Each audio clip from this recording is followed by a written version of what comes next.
ជំរាបសួរហើយក៏ដូចជាសួស្តីអ្នកនរគ្នាខ្ញុំបាទយូវីដេអូនេះគឺខ្ញុំធ្វើការបង្ហាញពីការដោះ quest Discord ដោយមិនចាំបាច់មាន game អញ្ចឹងវានឹងការធ្វើជាដំបូងអ្នកនឹងគេត្រូវបើកជា developer tool ជាស្រេចបើកជា developer tool ដើម្បីយើងមានថាបើក console ដើម្បីទៅដាក់ script ចូលដើម្បីធ្វើ quest បានអញ្ចឹងជាដំបូងអ្នកនរគ្នាគ្រាន់តែចូលទៅលើ link នេះដែលខ្ញុំដាក់ក្នុង description YouTube channel វីដេអូមួយហ្នឹងអញ្ចឹងអ្នកនរគ្នាគ្រាន់តែចុចទៅអ្នកនរគ្នានឹងមករកមក script នេះអញ្ចឹងអ្នកនរគ្នាអាចមើលពី step 3ឲ្យបានគ្រាន់តែចូលទៅតាមហ្នឹងមកហើយអ្នកនរគ្នាសរសេរកូដមួយនេះដើម្បីបើកវាអញ្ចឹងនៅពេលអ្នកនេះបើកហើយអ្នកនរគ្នាគ្រាន់តែ restart Discord ទៅបិទវាចោលហើយបើកមកវិញអញ្ចឹងនៅពេលបើកមកវិញហើយអ្នកគ្រាន់តែ press ទៅលើ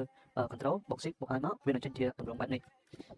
អញ្ចឹងនៅពេលអ្នកនេះបានជាទម្រង់បែបហ្នឹងហើយអ្នកនរគ្នាគ្រាន់ចូលទៅកាន់ Discord របស់យើងហ្នឹងចូលទៅលើ Git inventory មកចូល view quest តោះមកអ្នកនរគ្នារើស quest ណាមួយដែលអ្នកនរគ្នាចង់ដោះទៅលើដើម្បីយកទៅលើ declaration ហ្នឹងមកចុះឧទាហរណ៍អ្នកនរគ្នាចង់បាន quest មួយនេះអញ្ចឹងបើអ្នកនរគ្នាចុចមកវានឹងឲ្យយើងមើលថា type ជា desktop ឬក៏ console សម្រាប់ខ្ញុំយក desktop អញ្ចឹងនៅពេលយក desktop ហើយអ្នកនរគ្នាគ្រាន់តែចុចទៅលើកន្លែង console នេះដល់នេះហើយអ្នកនេះត្រូវការ script មួយអញ្ចឹង script នេះខ្ញុំបានឲ្យដែរក្នុង link នេះដែរអ្នកនេះគាត់ចុចចូលទៅលើនេះកន្លែងមួយនេះចុចមក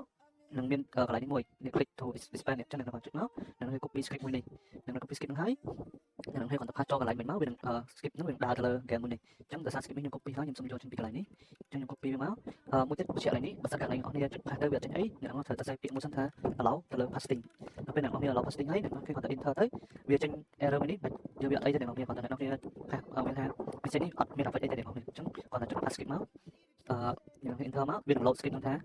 game ហ្នឹងវានឹងដើរអញ្ចឹងវានឹង process រហូតដល់ចំណុចនេះ9900នេះអញ្ចឹងវានឹង complete អញ្ចឹងហើយ15នាទីវានឹងទទួលបាន declaration មួយនឹងចប់មកវានឹងដើរអ្នកនោះនេះវានឹងបាន3%ហើយដោយសារតែខ្ញុំធ្វើបាន7%មុននឹងអញ្ចឹងទៅវាដើររហូតដល់100%ដល់ពេលដែលquest process នេះវាគ្រប់900 target វាអញ្ចឹងខ្ញុំទុកនឹងចោលទៅ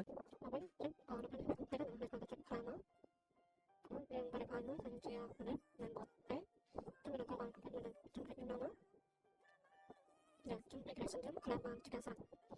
អរគុណលោកអ្នកសម្រាប់ការសម្រាប់ការផ្សាយវីដេអូនេះ